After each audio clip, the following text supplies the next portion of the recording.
So this makes scaling, planning, and improving of operations in the maintenance department just so much harder.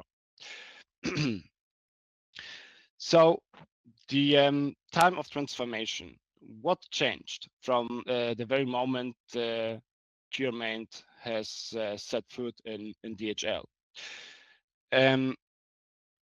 The transformation was driven by a few important things.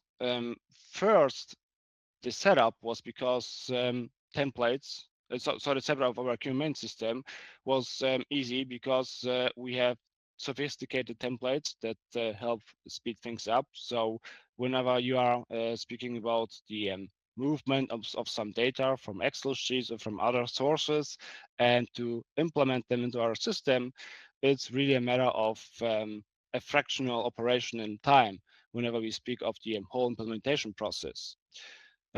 Secondly, the user acceptance was pretty much high because the interface was intuitive. Sorry, Vanko, please go. Thank you, Arthur, for the introduction to my person.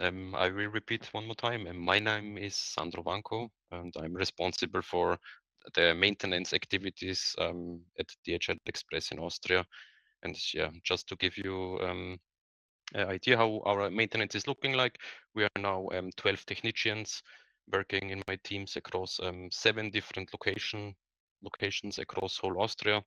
And I wanted to start with you to introduce how our maintenance activity looked before our implementation of QRmaint.